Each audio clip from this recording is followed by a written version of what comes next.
And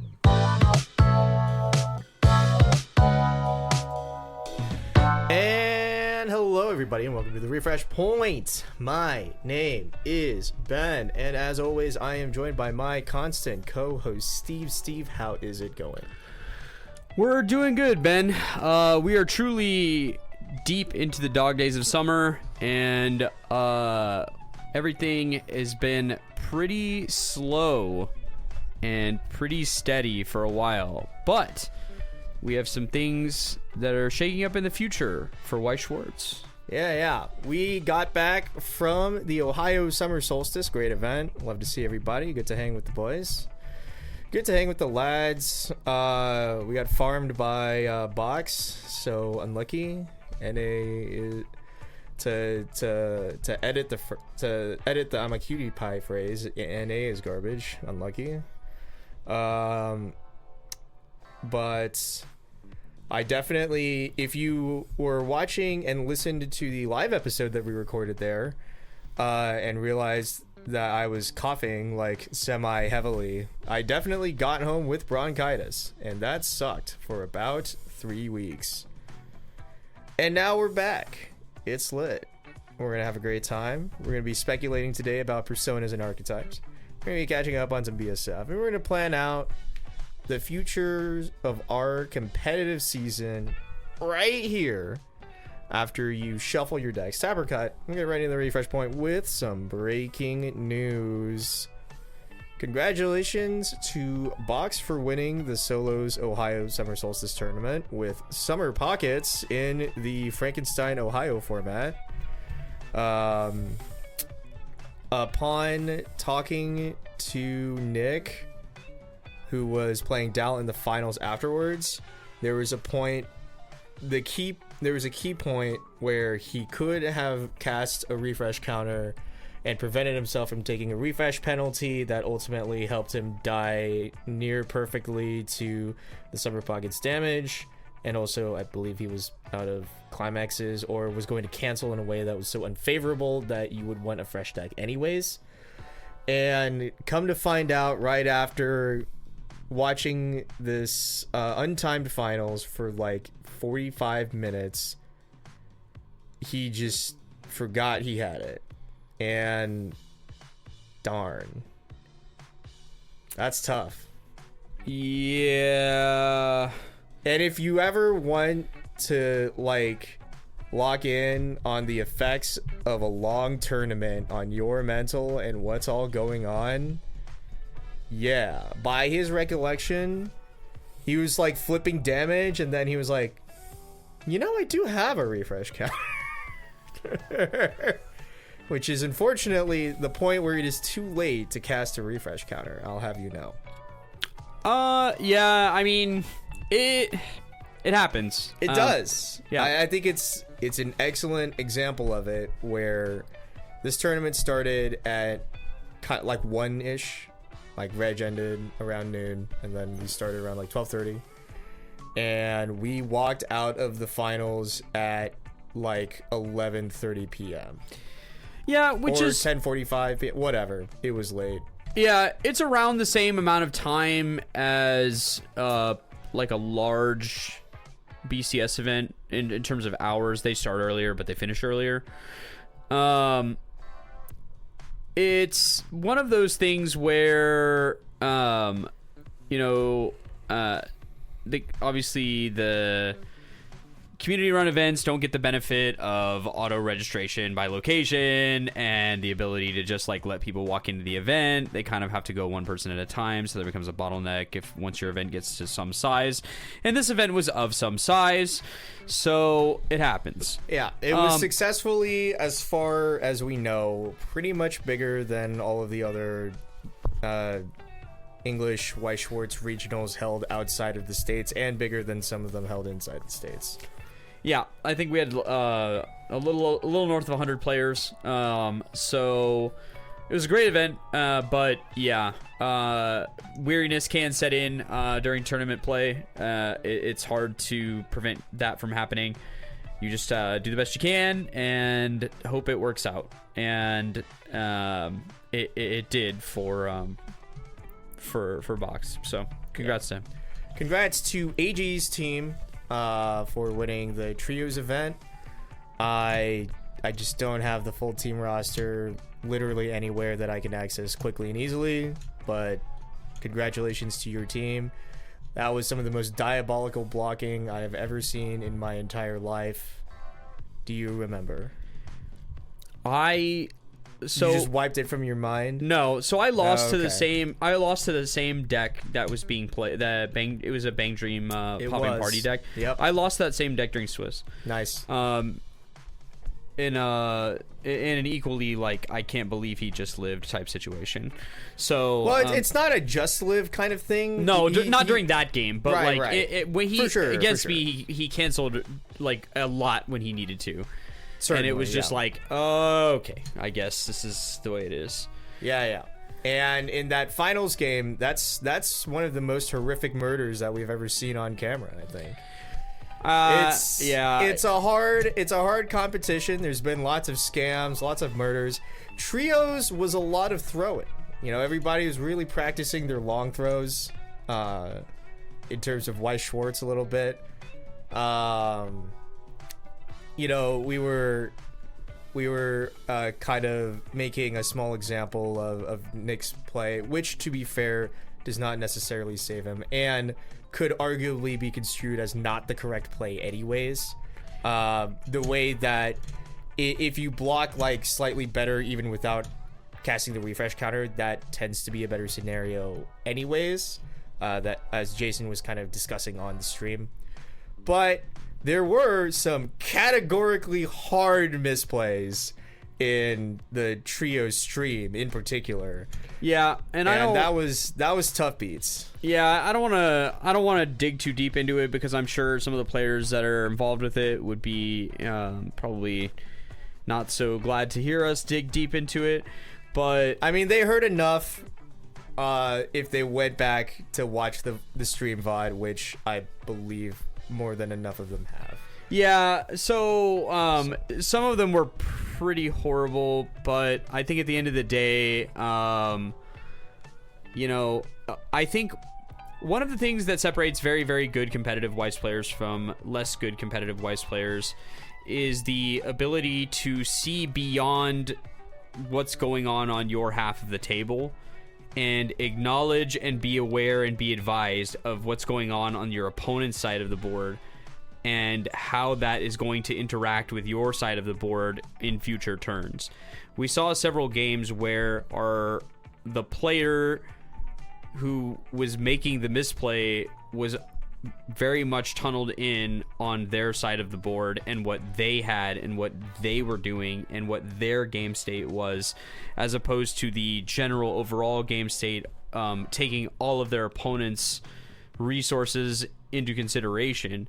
And I think that's what leads to some really bad decision making, is that you cannot play the game in isolation on your half of the board. You cannot do it. Or you cannot do it successfully. Or if you can do it successfully, you can't do it consistently. So it's better to get in the habit of being aware and advised of what's going on over there and trying to not only put yourself in the situation to get what you need, but put yourself in a situation to try and deny your opponent from what he needs. Yeah. It's kind of funny discussing that concept because, I'll say that I'm kind of washed now, but in general, comparing myself currently and how I play the game to when I did win whatever, like Duluth, and I got a bunch of top 8s, like, that's 3 years ago now? Time? 2 years, 2 years, whatever. 2 years for Worlds, 3 years for the rest. 3 years for the rest. And like, there was like an amount of carrying done by the fact that Slime, as kind of like a helmet deck, prevents all opponent like interaction. Like, you just didn't have to think about what was going on the other side of the board like half the time, or like it was like Overlord, but like you can't be defensive counterplayed against. Yeah, I think that's only really one aspect of that was one aspect of it, yeah. But it's but like kind of trying to get better at the game like year over year. That's something that I find to be just a general weakness that I've been trying to improve on, is recognizing my opponent's game state, and not just like whether it's good or whether they have counterplay, but even recognizing like when it's fucking horrible. Because when you do, when I find that if I'm playing like really tired or just like really like just grinding too hard or just like playing just to play, I'll solitaire on my side of the board, and then I'll like make plays just completely ignoring that my opponent has fallen apart. They have no climaxes, no hand, no stock, no bitches. They're fucking homeless. If I slammed a climax and just swang into their direct lane, I would just be like 5x like able to win. And instead I'll just do some whack play, and then they just get away scot-free because I just didn't pay attention.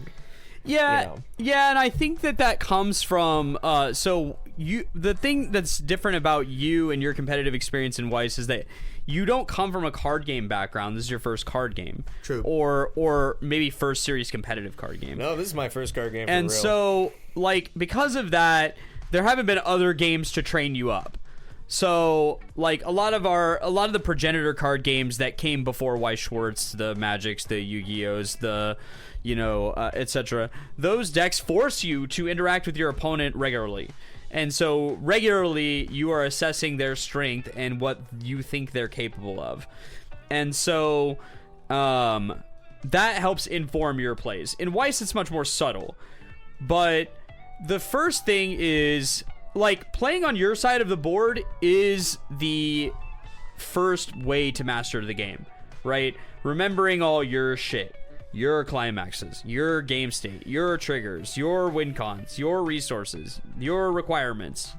Like, that's the first part of getting good at the game. Like, everybody does that part first. Nobody does the second part first.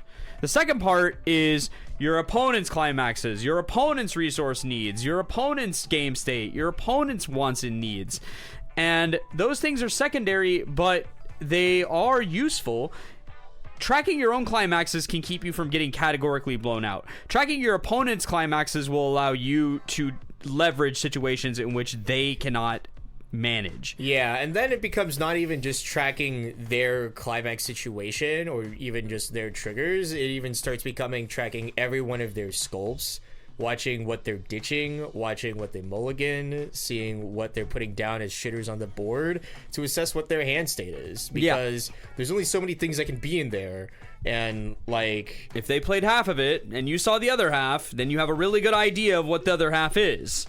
So and and that's just something that I'm not good at all. It's right hard. Now. It's hard. It's not to oversell it, but it's a challenging skill to get good at because it requires you to remember a bunch of stuff, and so you can get lost in the sauce really easily trying to remember your opponent's stuff and forget your own. And so it's not an easy skill to acquire. It's certainly not an easy skill to master. So that is one of the things that is a differentiator in very high skill games, is that your opponents will start to notice the decisions that you make, and they will start to pick up on the clues that you leave behind. And when you are not subtle enough, they will sense it, or if you have no choice, and they will capitalize. And so it is one of those things that is just a skill that has to be built over time. It can't be done quickly or easily. It just takes a lot of games. So yeah. Anyways, so for our spike corner within the breaking news, let's get to some breaking news. We got Persona 30th anniversary, and I hear Steve is buying both languages. Woo! Thus draining his wallet into the oblivion. Let's go. I love destroying my livelihood for Persona cards. You've done it so many times. I've done it so many. What's one more set? Am I right? So we don't know what's in this set. It has. It's not coming out till December, I believe, in Japan. So it's probably not realistic to expect it until next year for English. Yeah. I will be completely heartbroken if it's not good. Right. Just inconsolable. But right. I have faith. And hopefully, in addition to getting what will probably be the anniversary deck, we'll call it the deck within one set. Hopefully, we'll get some support for the individual lines, particularly Persona 3 and Persona 5 are both much, much more put together and modern than Persona 4. Now that I understand that I am, in fact, like 12th in line in terms of archetypes to be buffed in this way.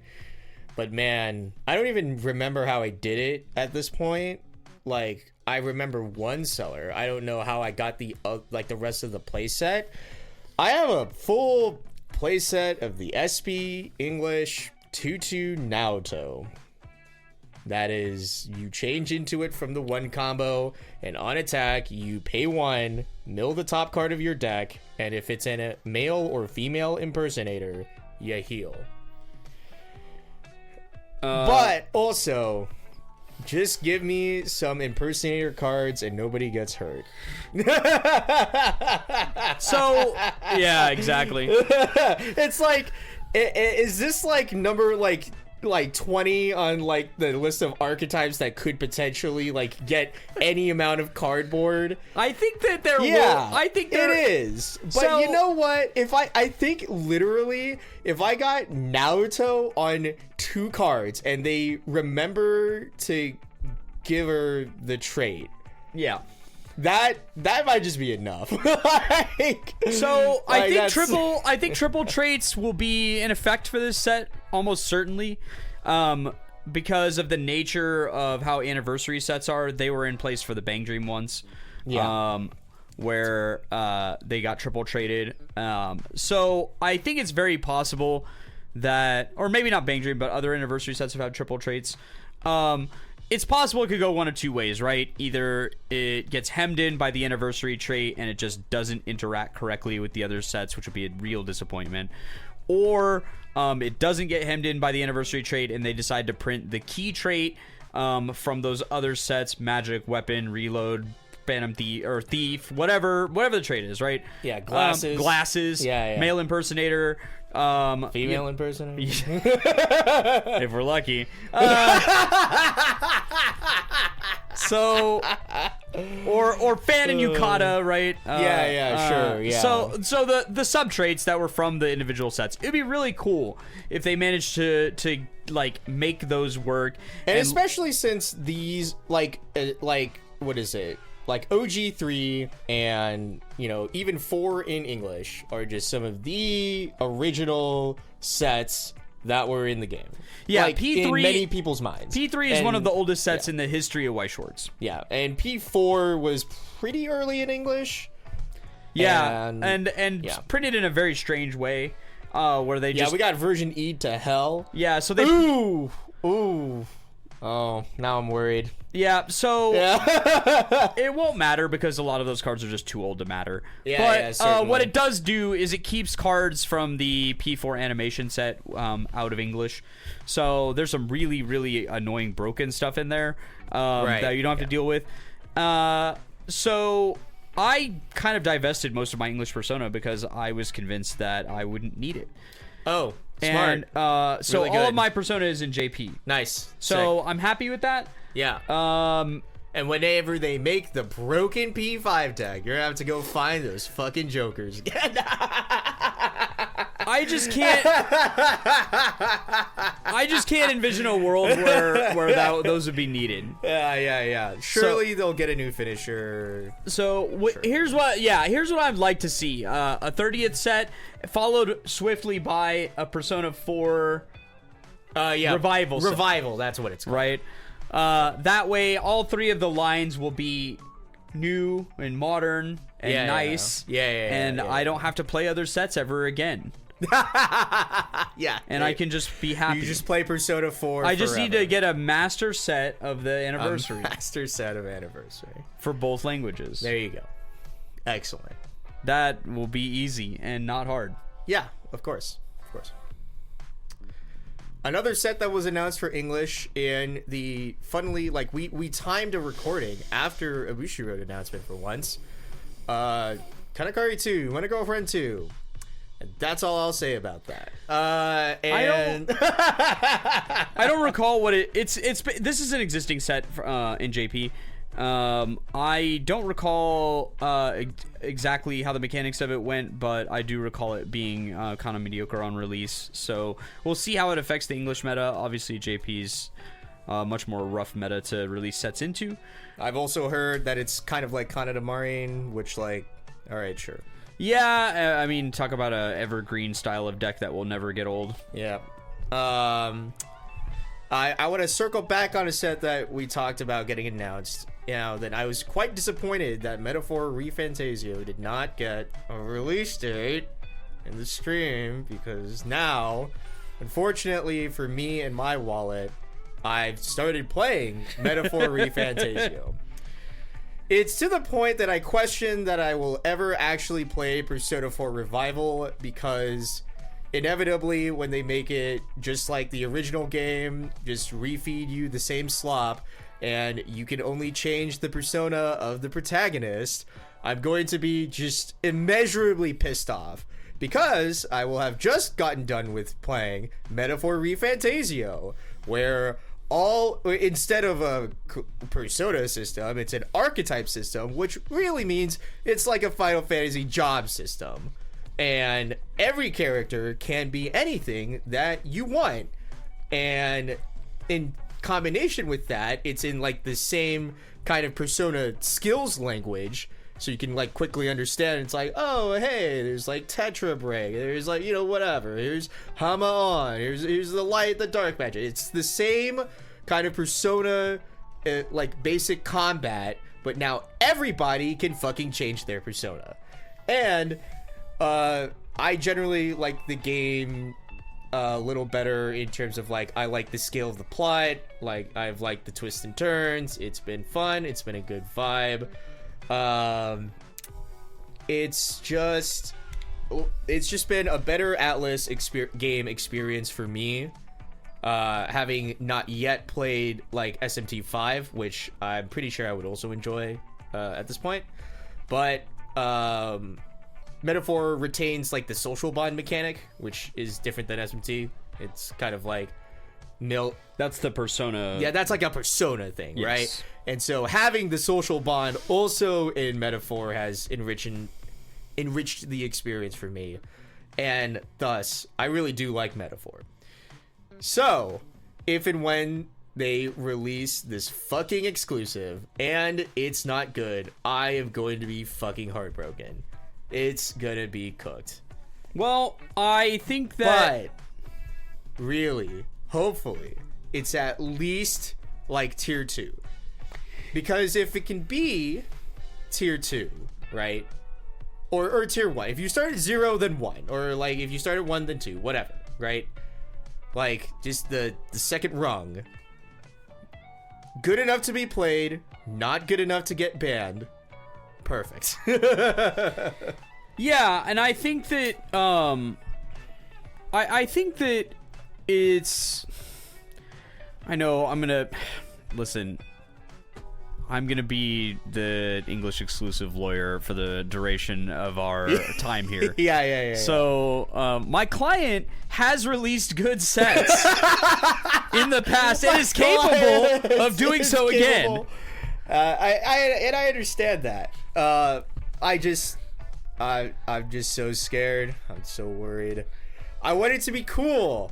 Like, yes. Here's the thing, okay? Like, there's such a cool concept to pull off here, because it's a job system. Like, everybody has a job that they come with and that they may or may not be more aligned to, but everybody can be any job, which opens up like a cool, maybe like, you know, maybe like a slightly more balanced than inheritance mechanic. Like, I don't know, like some kind of association, or like whenever you have this archetype on the board, all of your other characters get this effect kind of things. Like, I just don't want it to be like almost structured like a Persona set, because in Persona you have everybody and their personas. It's very straightforward and easy. You have, like, you know, X and Y. You have this guy and you have this persona. That's their key thing. That's their whole shtick.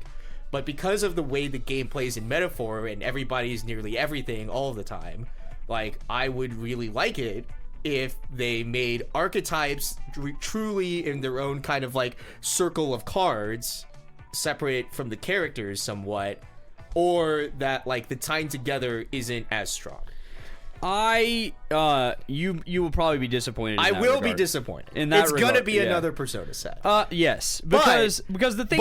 A man can dream. Yeah, the thing of it is that like while characters can take on different archetypes, many of them are you can't alter their stats, and so whether you like it or not, some characters are kind of, we'll call it, inclined. For sure. To be certain archetypes. But even within that idea, like, there's enough archetypes that can use the same stat line, like, efficiently and in different ways. Like, Hulkenberg, as an example, has a great amount of strength. And actually, it means that if you try to build her as a knight and then proceed through that path, you kind of prank yourself. Because the knight archetype line and Metaphor is all fucking mages. At the end, where they're like, hey, you want to be a magic knight? That's the second tier of knight. I'm like, not necessarily, but I guess I'm here now. And then you're like, great, now for the third tier. And from magic knight, you could be a paladin, which has supportive magics, or you can be a dark knight, which has different debuffing and other magic related things, and they're both like defensive in certain ways, and none of that shit fucking uses the strength stat, god damn it. So we'll see how it turns out. We'll see how it turns I think it's important to stay positive. Yeah. And I think that we've seen some signs, or at least we've heard some rumors that lessons were learned as a part of the Eminence design. We found out where the helmet came from. Well, leaked helmet. We know now. Yeah. We know now. Yeah. It's coming as a BCS promo. Yeah. So Cool. the stream did not give us all we wanted, which is we didn't get any new release dates and we didn't get any BCS information. So we're still waiting on that, but we did get some BCS promo information. We didn't get any date information. Yeah. So we got to see the mat, the promo, the winners cards, the participation cards, and I thought they were all perfectly reasonable. It's fine. But except for the helmet. Obviously, we're continuing down a dark road with that set, where we're gonna introduce promos that can only be gotten in one very, very specific way. That are crucial to the deck's operation. That's not good. So, but I mean, we can't back up at this point, so it kind of just is what it is. Yeah, I need Metaphor to not be that. I think we can probably be safe in the fact that it certainly can't be any. Certainly some lessons were learned there. So hopefully, yeah. Man, what if it was like? What if you could like? What if they bring back the fusion mechanic, right? Or they use it in the way of like with some of the key archetypes. You don't have to make a card for every fucking archetype, obviously. That probably is not a good use of your deck size. Not a good use of your set size. Yeah. But, you can fuse like following along the game logic here, it's like you can fuse what is it? It's like you could even the Hulkenberg example is like you could fuse a mage archetype like related card with a Hulkenberg card and then like produce like a magic knight Hulkenberg or like a magic knight card or even the royal knight or whatever, right? Just like the ultimate form of that character's like archetype, and then they could have it and they could do shit with it. Yeah, I mean, there's obviously I think there's a ton of cool ideas. There's a lot to go off. But because it's an English exclusive, we'll see what they do. It'll be interesting to see. And if they make this set like vanilla, like zero flavor, I will never forgive them. I will never forgive them. It will be cooked. I will be cooked. I like that game, man. I think a lot of people do. It's a good game. Hence why they made it a set. Yes.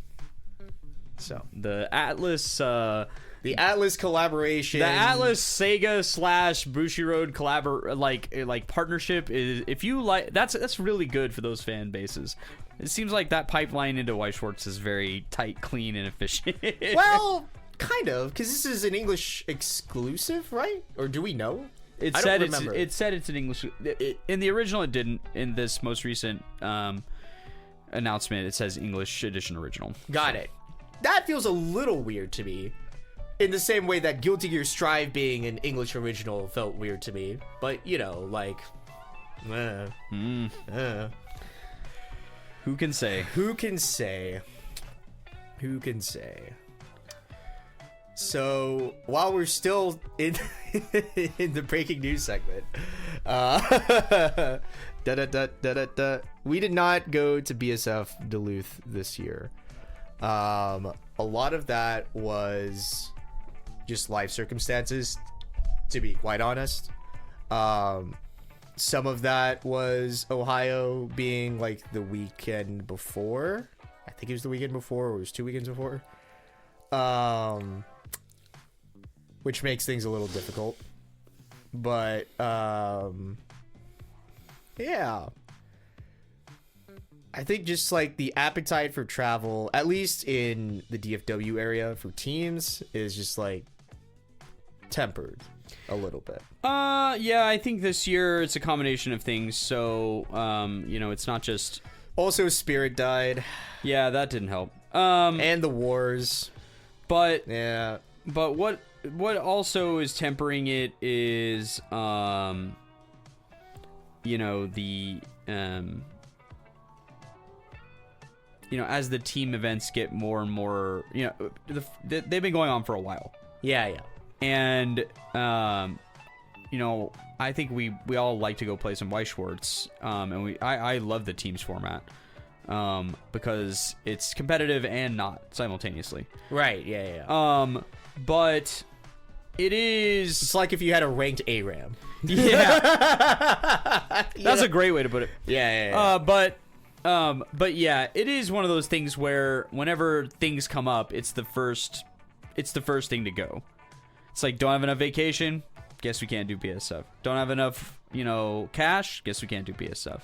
Because as we all know, this is we never leave the spike corner, guys. We might go away from it for a time to like go to work and make money and survive, but like that's where we live.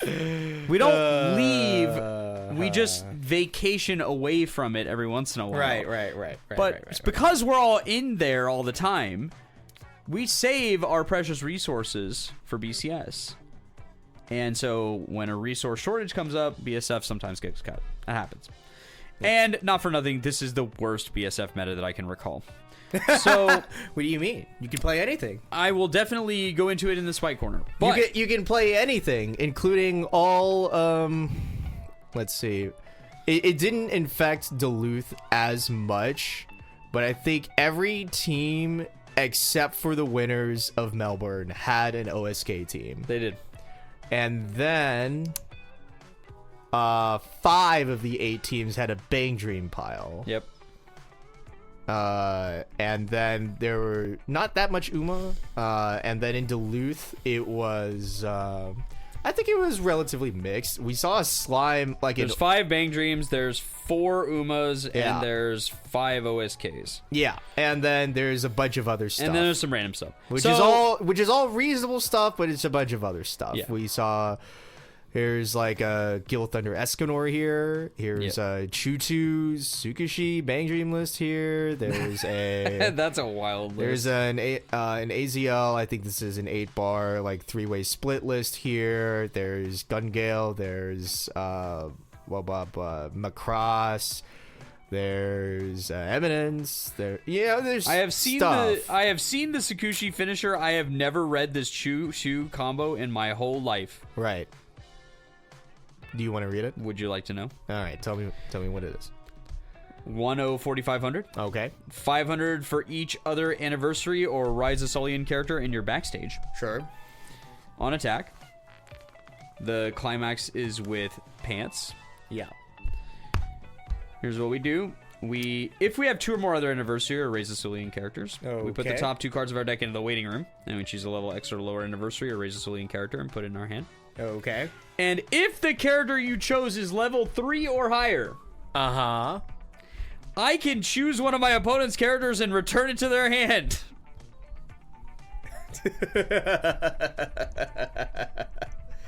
I mean, sure. So is it 2 SIGs or is it 1? It's 2, Okay. 2 SIGs with sometimes but the bounce. kicker is bounce, and I have to Right. pick up a level 3 to do it. Right. Yeah. So this deck has 8 level 3s Right. and 2 level 2s. Right. So I would be curious to know how often that happens, if ever. Yeah, bounce is a curious kicker to have for sure. It doesn't feel like it's timely at level 1. No, unless not- you're facing some kind of standby. Yeah. That there was not much of, at least not in the top cut that I can see.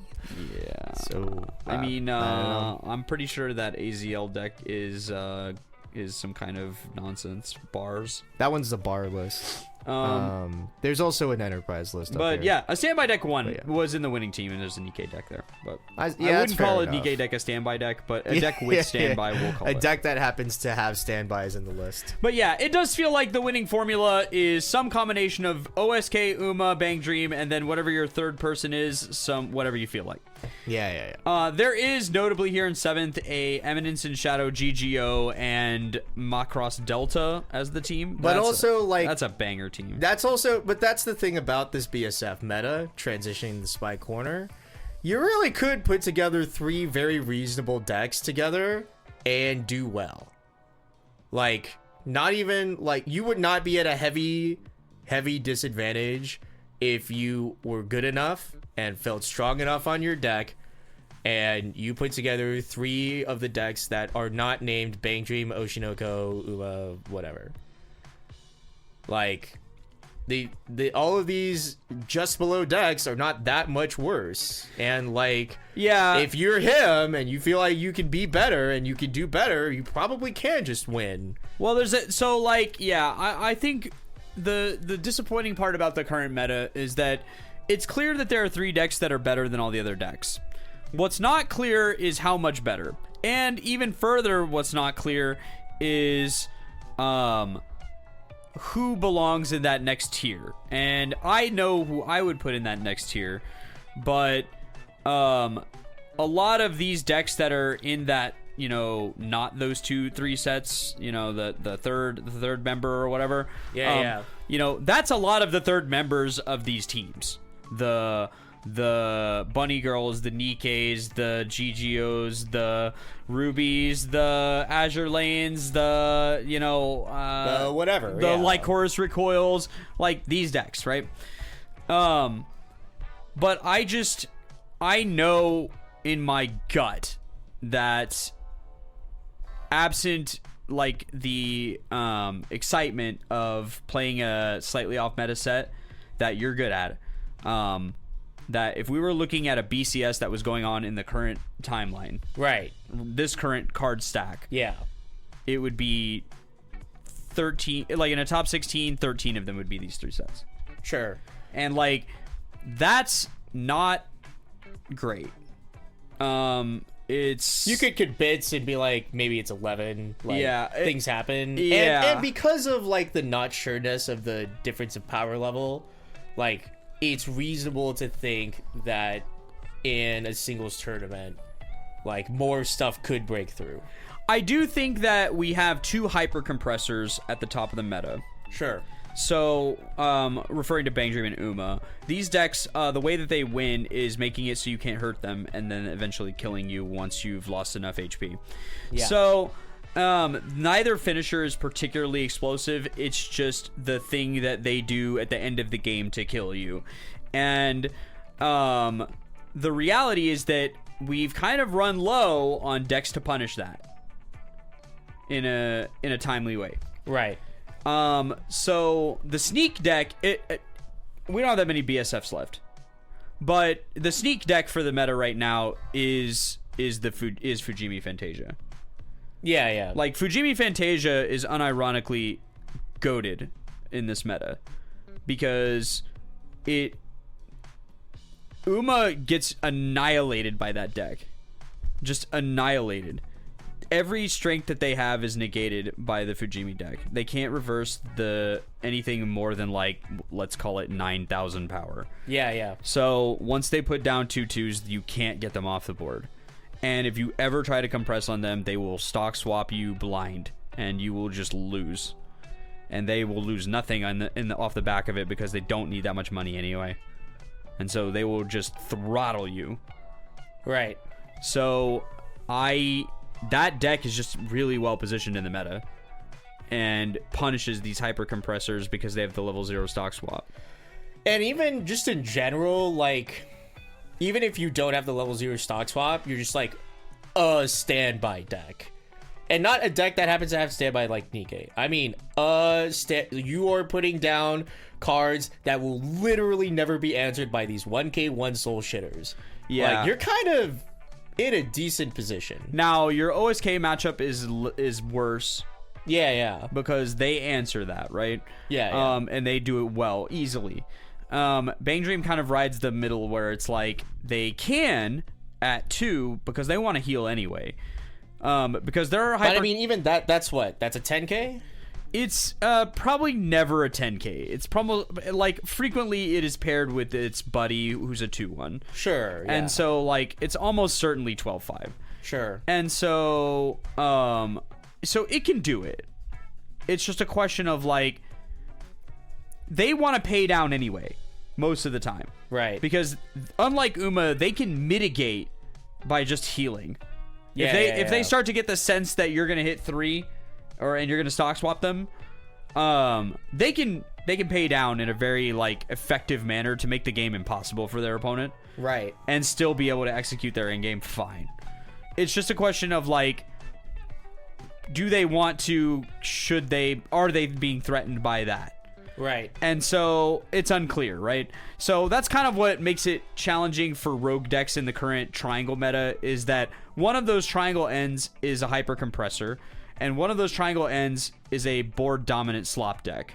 So it's hard to find a deck that, like, weaves through that super easily. And you don't necessarily have to as well, is right. the thing, right? Well, and, because of the nature of Summerfest, you don't have to. You don't have to, and I think just in general, standby stuff, like reasonably powered standby stuff, besides just not even just Fujimi, like, I don't know, like, you know, probably, let me double check. You have to think that Ruby is the other Ruby, one. And I bet you is there, hold on, wow, it's finally gotten nerfed down enough. I thought that I would see the Neen. I don't remember his name off the top of my head. I haven't eaten all day. I'm starving to death. But Jesse, yeah, I'm pretty sure. The Nino, yes, the Nino soldier. If you asked me, I would have told you he surely should have been in top 8 at Long Beach, California. I don't know that I saw that happen. Hololive is your other classic 8 standby pile that's kicking around in the game, which got kind of kicked down a little bit. But yeah, like Ruby, like, feels pretty reasonable. Or AZL 8 standby. AZL 8 standby feels very reasonable. And we've seen a few of those. And even right now, like, this is my personal bias, because of when I entered the game, and Data Live released when I entered the game, like, pretty, like, soon into my entering. And so the trauma from double school uniform Toka, top check, bottom, swing trigger 2, cancel, top check, bottom, top check, I put one of our poor locals in the Data Live Torment Nexus for 6 turns straight. I was at level 2 for 6 turns, and then he just happened to have really good blocking. But in 6 turns, he never answered the board. He was just playing like a Bang Dream, not the meta Bang Dream deck. He was playing a Bang Dream deck. And the problem with a Bang Dream deck, or any other similarly power leveled set, is that you have nothing at 2, or you have things that I can counter at 2, and then I will school uniform token you to death. And I just was at level. There was a turn where I was finally running low on hand because I was using it to, do things. And I clocked, and I immediately drew both of my early play healers. And just went down to 2-2 from 2-4. And yeah. Yeah, and the Torment Nexus. I think so if you're just... Because the thing about all of the current rogue decks and like slop decks and other recent decks that are getting played on average, I find just like scanning the rooms, scanning the people, scanning the recent sets, it's mostly 1k1 soul slop. So if you put down a 2-2 with any amount of defensive power, that thing's fucking immortal. I'm gonna be 100%. That thing is fucking immortal. They cannot answer that shit easily. Like, they will not want to do it. When they commit the early play healer, they'd have to look you in the eyes while you sit there with your definitely early play counter in hand and think, am I even trying to answer this right now? And, like, it just feels like we always talk about the swing of when the 1k1 soul slop comes back, the board-based decks come back to fucking start some beatdowns, and we're starting to become a little bit due. Yeah, so I think that you're seeing a little bit of that. Almost all of these events have one of the remaining standby warriors placing highly, right? So Manchester, the first place team, has the Azure Lane, Parzival, Graph standby shell, and a Dow 8 standby deck, both in the top 8. And so I think people are aware that there's standby and that it's good, but not in America. Europe has 2 standby decks, like no. In Long Beach, hey, shout outs to the boys in Long Beach, California. Shout outs to the boys playing. We've shouted them out before, but shout outs to the boys playing Fujimi. And the Bang Dream Fujimi Eminence team. We know them. Yeah, and like you were saying, like, Fujimi's a decent 8 standby deck to have right now.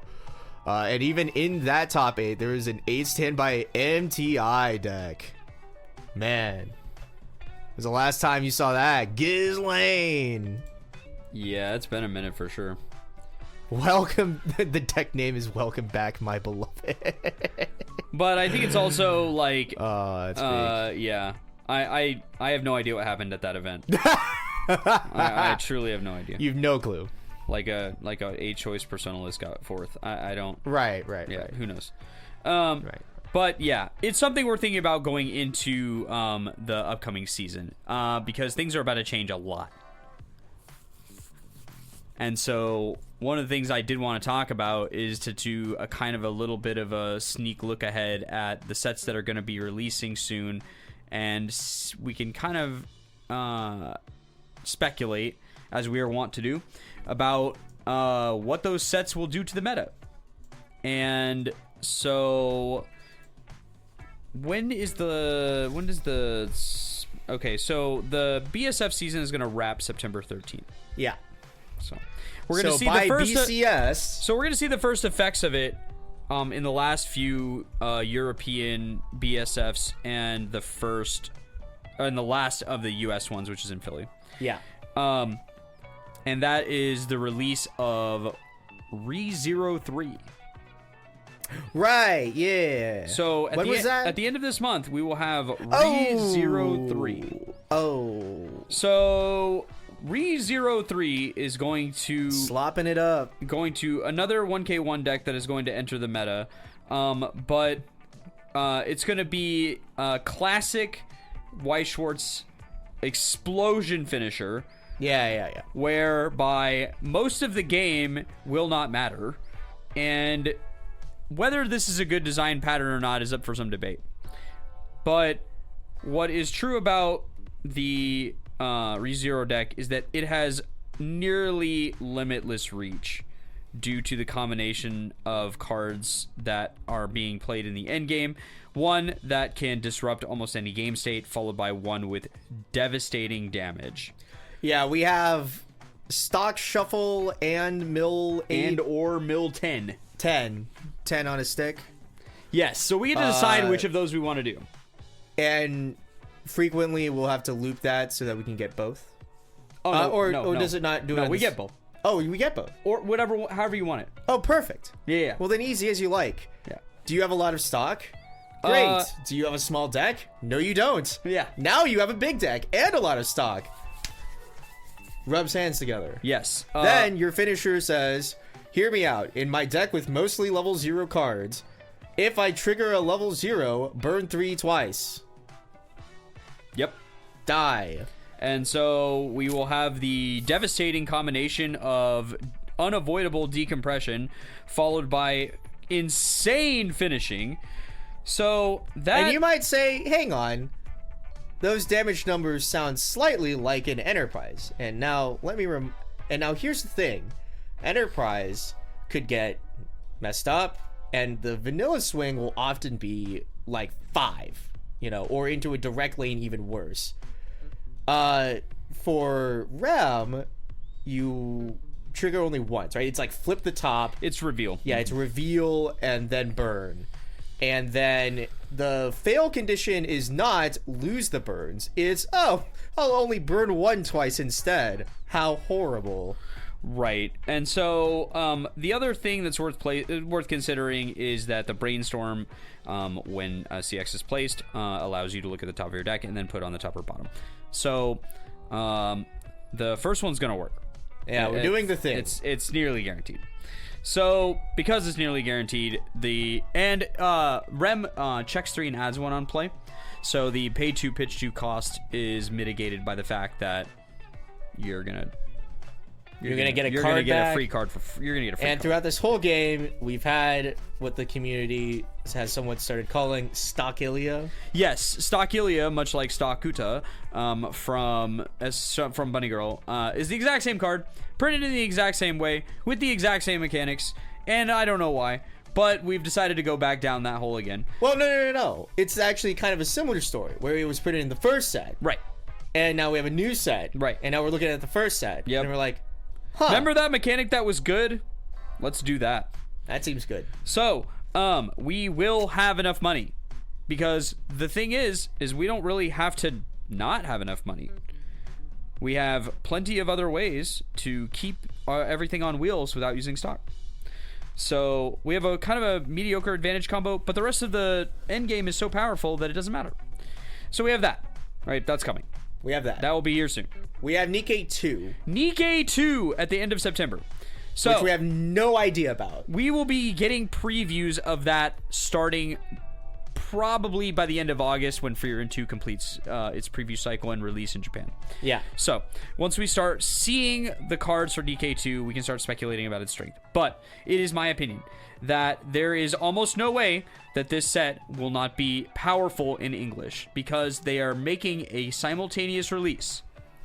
And when you're making a simultaneous release for several languages, one of those is Japan. And Japan's meta, and particularly releases in Japan, at least this year, have been overwhelmingly at least tier 2. Right. Like, maybe not the best thing in the meta, but of all the Japanese releases this year, it's been a lot of good sets. Yeah, no, it's been really great not having to think about, look at, play against, even conceptualize the concept of the Daramas deck. Yeah. I'm just not thinking about it. And luckily we never will have to. And it can't hurt because me. We're privileged English players. We never have to think about. Privilege is a strong word, but we don't we're have to think about not thinking about it too hard. We don't have to think about the horrors of what's going on over there. The horrors, for sure. But in any case, that is going to be releasing to 4 languages simultaneously, I believe. We're last. And see, the funny thing about that, is gonna be ReZero will somewhat shape the meta, but it's not like you can really do that much into it different than what you were already conceiving of into other 1K1 soul slop decks, as far as I'm aware. I suppose maybe I'm trolling. Yeah, but I suppose a thought could be like maybe Bang Dream's stocks themselves can rise a little bit in that your game plan is healing a lot, so keeping yourself out of reach even in the face of immense reach can be better than not doing that. Yeah, and then like the decks that have defensive play just in general can maybe frustrate them, but defensive play is kind of at a low point right now, because while it will be good against ReZero, it will be absolutely useless against most of the decks of the meta, either because they don't do that much damage to begin with, or because they have ways to mitigate. Yeah. And so it will be I complicated. feel like unless like Nikkei 2 is the nuts, and then, you know, depending on the release schedule of the rest of the year, like Metaphor, P30th, Rag 2, I feel like will just land, and that's a real off the cuff guess. Yeah. To be fair, because I still need to read it, but like, because nobody that plays JP and that wants to play it well has employed Rag 2 against me, I feel like it did not come out immensely powerful. Right. Because generally what happens when broken shit comes out in JP is that eventually with the social circles we have, somebody's gonna break it out. Absolutely mental torture me to death, and that'll be like, I will never want to see this again in my life. So that's all true, but you are glossing over a few of the other bangers that we know about. True, I am. What do we know about? Bunny Girl 4. Ooh. So Bunny Girl 4 is going to introduce a new Bunny Girl archetype, the 8-choice deck, which is powerful in the end game. Yeah. It's reasonably and reasonable in the mid game. It sure is. We have in the beginning of November. Oh, and talking about promos, you want that shuffle back mechanic in 8-choice Bunny Girl?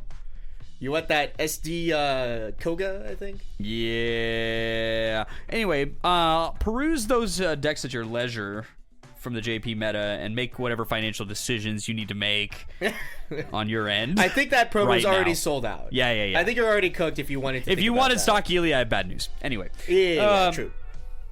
But right at the start of November, which should be either mid-season or like near the start, first half of the season. Yeah, it definitely is. UMA 2.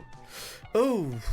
UMA 2 with no restricts. Yeah, that's true. That's going to be a fiendish deck. It is. Whatever you think about UMA now, just imagine it with a healer and then even more hand than they have now. And then a way to make the Satono Diamond combo loop in an even more efficient way. Yeah. That's all bad. We don't want that. That's bad. But it will be powerful. So, you know, the funny thing is, after seeing some of those streaks and like the current UMA list with set 3, it's even arguable that like, or I think it was always an argument since set 2's come out, between Curran and Agnes. Yeah. And it's like NA will unequivocally play more Agnes than Curran. I would bet money. Yeah, that's just the way that the NA mind works.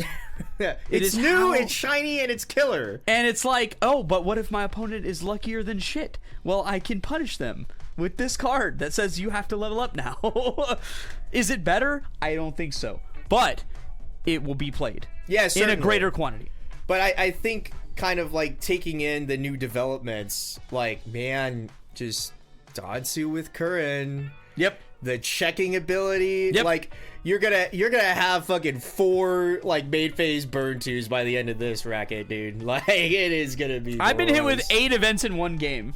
Nice. Where it's just like, how do I win now? Like when my opponent's finisher is burn 2, burn 2, burn 2, burn 2, burn 1, burn 1, burn 1, Mocha 2, Mocha 2, Mocha 2, and then 3 vanillas. How do I live? How do I live in these game states? And it's gonna be more consistent and worse. Yes. So that was with a JP full stack nonsense deck. And so they'll have like 99% of that. They will have 99%. They won't have like Canada. They won't have the hand to stock. Yeah. They will not have the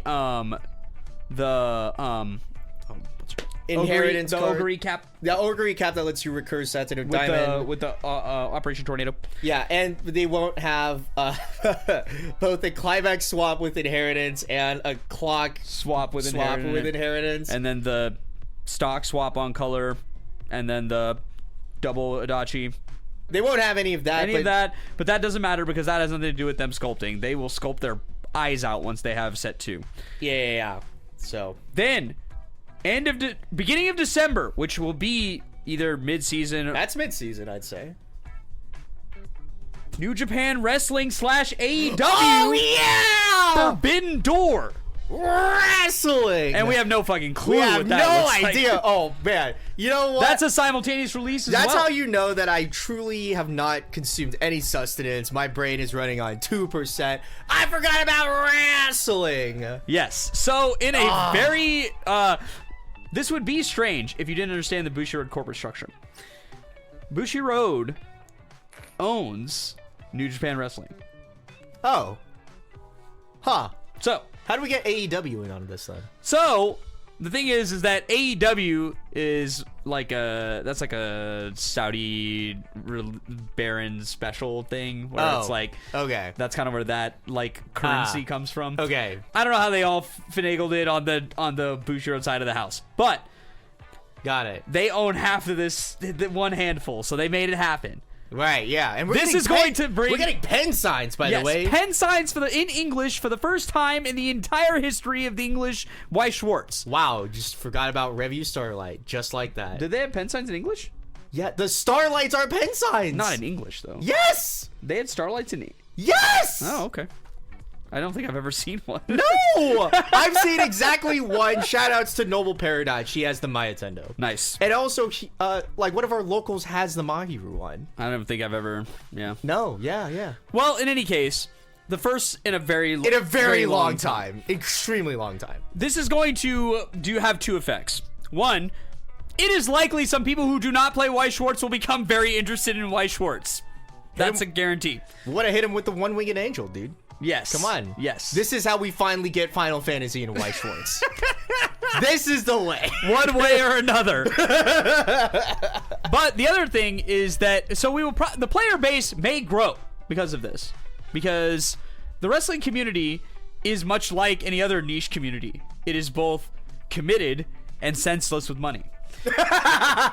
True. I mean, you are paying all the pay-per-views all the time. That is the whole business model. So, we're going to introduce some new people to Weiss Schwarz, but also the secondary market for those pen signs will be the most deranged, heinous thing in the history of English Weiss Schwarz, probably. Because, yeah, no, that's gonna be bad. Because these people will not care what game it's from. Like, if this is like some Kenny Omega hand pen sign, I swear to the Lord, you will have struck gold if you hit one of these things. So, yeah. Yeah. It's exciting for a number of reasons. Yeah. And who knows what this is like. This is also way outside from left field in terms of like Weiss Schwarz archetypes. So who the hell knows what the set will even look like? If you want to talk about a set that may have some unique new keywords. Yeah. Wrestling. The simultaneous release of a Japanese and English wrestling set. That might be keyword. That might be the one. Yeah, true. Or new triggers. Who knows? Right. That's exciting. It's very exciting. So that's all hitting during our fucking competitive season. That's true. That's true. And then it's gonna just rapidly shift month over month. And this is without talking about metaphors, without talking about Persona, without talking about Rent a Girlfriend. And that's all coming. That's the second half. Yeah. You know what? Honestly, you're right. Though so truly, we only have one November release right now. Oh. And we only have one December release right now. No. So could we get end of the year metaphor? Yeah. Yeah.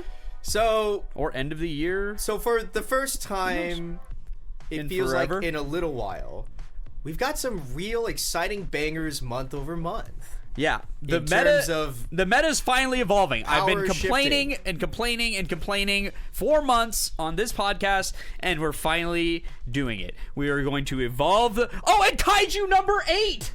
When which does that also come out? Doesn't have a release date yet. Oh, that's right. Kaiju number 8 coming into Weiss Schwarz English. So Kaiju number 8. What does this mean? watch your fucking back row is what it means. It's time everybody's Oshinoko brainstorm is on notice. You don't put two of those things down ever. Okay? Don't get farmed by these people during Swiss by putting down both of your brainstorms. I promise it will not end well. Oh no. So yes, Mina Anchuro is coming for your back row. But we're adding another very reasonable competitive deck to the mix. Yeah. So the meta is moving forward. Bushiroad is moving it forward finally. We're getting the releases that we need to push the game forward and forget about the sins of the past. For God's sake, stop playing slime. Okay?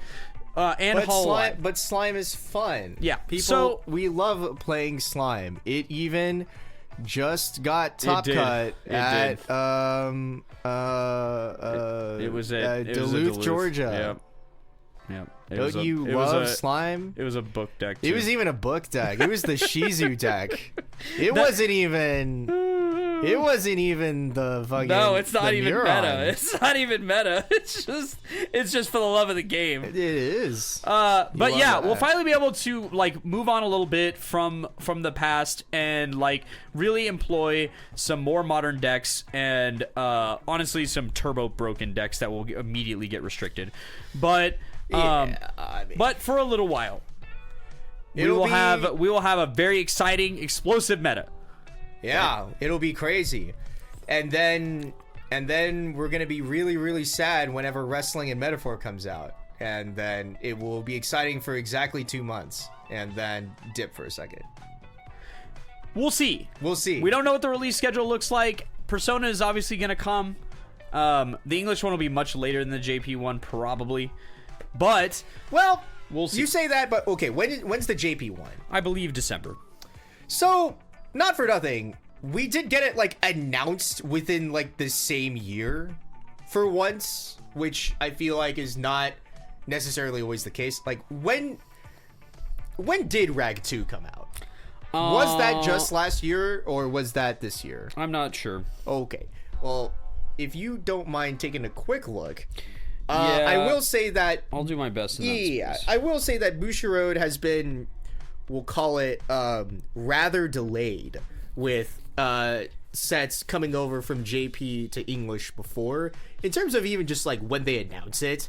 Like, yeah, with this podcast, you know, like Review Starlight as an example, like that set 2 came out like a full fucking like 3 or 4 years after the initial JP release of that set 2. I think we have like lots of examples of that. Yeah, like what else?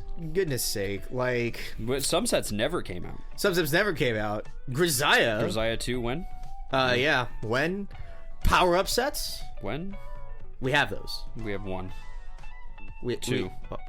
We 2? No, we have 3 because the bit was that there was a team that was all power-up sets the year that the power-up sets released. Oh, yeah, that's true. So it was Log Horizon, Kill la Kill, Haruhi. Yeah. Haruhi, yeah. So, like, those sets were in hell for a long, long time. Yeah. And so getting announced in the same year, like, gives me hope that it's within, like, the front half of 2027. Yeah, I also, you know what, also slipped my mind about things that have been announced that don't have release dates. Are you ready to let it rip? Oh yeah, Beyblade! In English. Yeah! Again, that's an exclusive. Yeah, it is. Or at least a first English. Yeah, certainly. So who the hell knows what that looks like either? Yeah, That's certainly been on the table for a little bit. It has been. Kanokari 2 came out in October of 2025. Okay, so within a year, it got announced for English much farther down the road than like this window for Persona 30th, because Persona 30th got announced for JP like maybe like I don't know, like 2-3 months ago. It was not long ago. And now we got the English announcement as well. Right. So like this one's a pretty quick clip. Yeah. So they said 2026. That's what they said. Right. Okay. For the JP. Okay. So they haven't committed to a hard release date. Okay. But the schedule for JP, there are literally 3 sets releasing in December. So they cannot release it in December. Certainly. It is likely it will release in November, since the only thing in November is the Mukendai Mu type booster pack. Right. Which that set will eventually come to English, almost guaranteed. That's another Bang Dream set. Yeah. So we will be getting that nearly guaranteed. Yeah, and even speaking of Bang Dream going into the new meta, it got a new set. It got an anniversary set.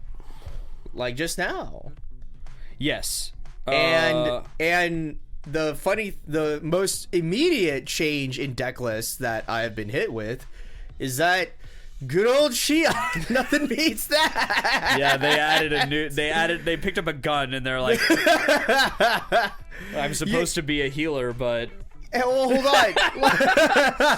Here's the thing, like you were talking about their like, not as much reach, but like, I mean, good old Xian. Nothing beats that.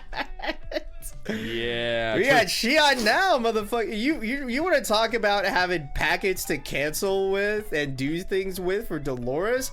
Why don't we just cancel with Dolores and pass that on to Xian, baby?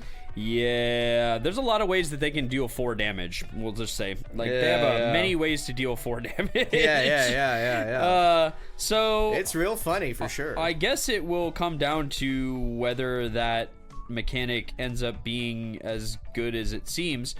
But yeah, we're due for just a lot of new cool stuff. You've revitalized me, and this was definitely planned and not a natural bit that occurred because I am withering away, sitting where I am.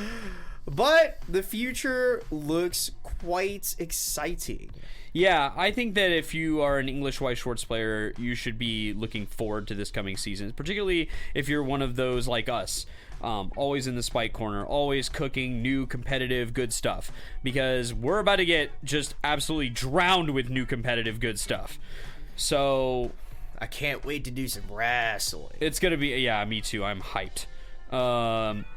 My financial situation is dire.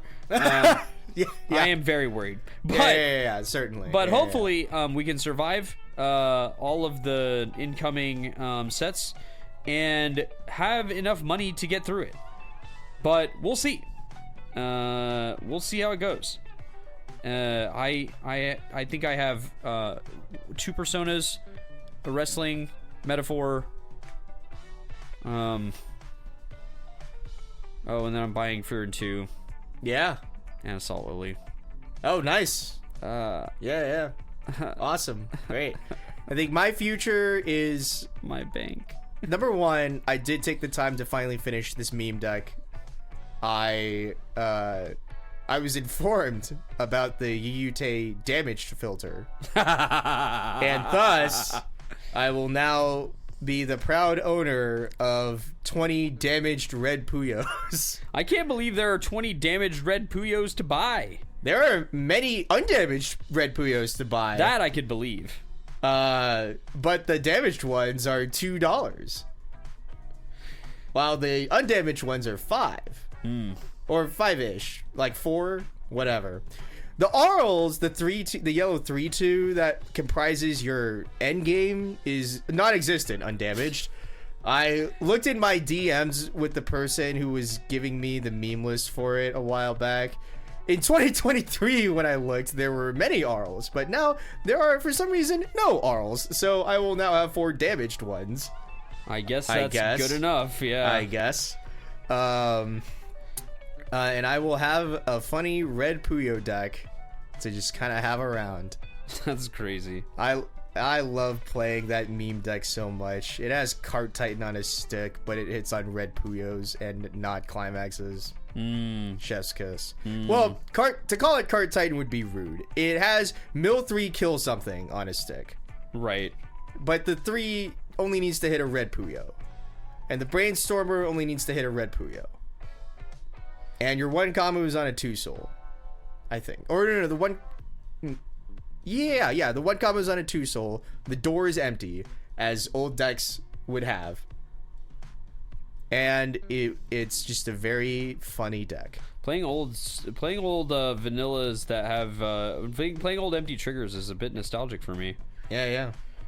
You know what's crazy? I had forgotten about the fact that Bang Dream anniversary set had released. Not one of these decks is running that Shizu. Wow. Crazy. I don't know. I feel like it's very reasonable as like a 1-0, 2-0. I guess it's... Like, it doesn't grab a climax, but on the average, you know, Yeah. like... I mean, Anon... Like, Anon does kind of fill that slot of the non-Dolores slot, but man, like, if you just have the door, like, feels like the 4 on cancel 1, then on cancel Dolores, like, that feels good. You're not going to get me to argue against it. I've died to it so many times. But, like, yeah. We'll It's see. also, it was a relatively under-ordered set. I feel I'll it'll... say that as well. I'm sure it'll evolve. Yeah.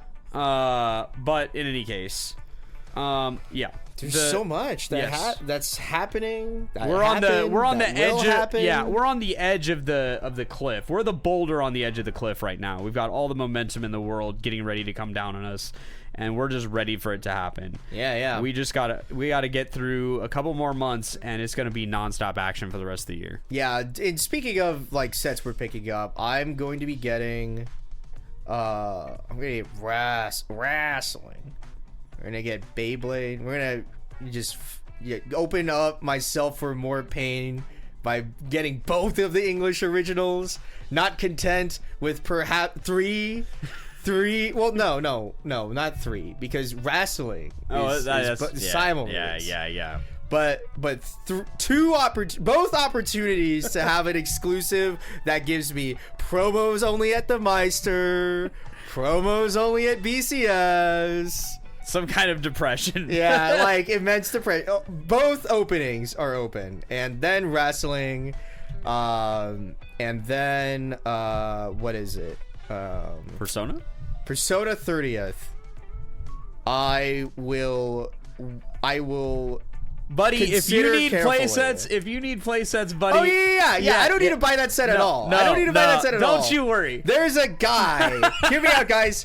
There's a lovely gentleman who happens to be sitting directly to my right, who will probably buy like 5 master cases or whatever the fuck, and I will get all 2 Naoto cards that they ever print in that set, and that will be all I need. I might not even get one. Financial solvency.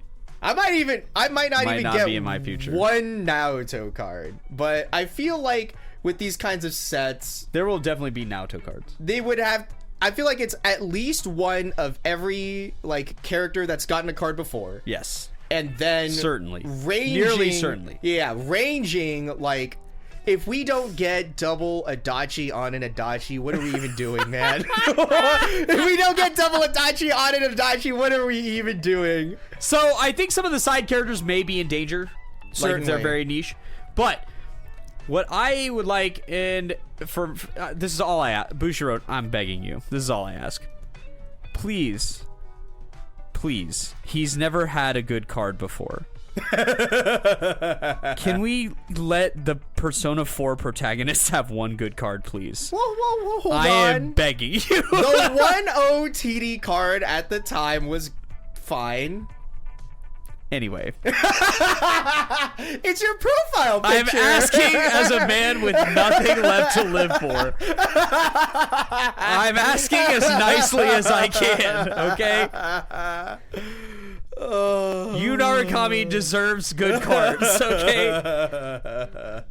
You gave Joker 1,000 good cards. Can you please give my boy one good card?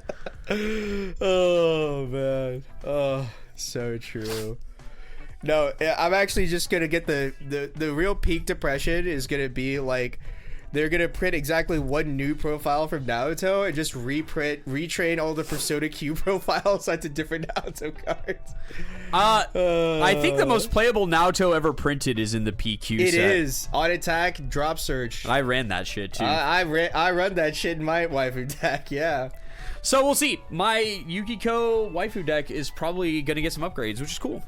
Yeah, certainly. Yeah. But yeah, I can't help but be filled with boundless optimism for the upcoming releases. That's just how I am. I need to believe that it's going to be good. They would certainly never just retry the JoJo stand mechanic. No, I don't think that. I do feel like to be fair, they do learn lessons. Yeah. No, if it was, the thing is that like I'll know ahead of time for the English cards. Right. Because the JP cards will inform me. Yeah, they'll come first. So I can't be depressed by the English release. I'll either already be depressed. yeah. Or I'll be hyped. Right. And so it'll be premature. Yeah. Whatever podcast, whenever we do the release, whenever they do the release of the Persona set, you'll know. Yeah. The way you'll know is that during the next recording, I will have opinions. Right. Even though this is an English-focused podcast. Right. Ostensibly, I will have an excuse. Yeah, because the set's coming to release English eventually. Yeah. So I can talk about it now. It is also our podcast. Theoretically, we can talk about whatever we want. True. But in either case, for now, we're going to stop talking because I'm going to starve to death. Yes. So that is going to be it today. So tune in next time after your next deck out. And don't you forget to take the refresh point.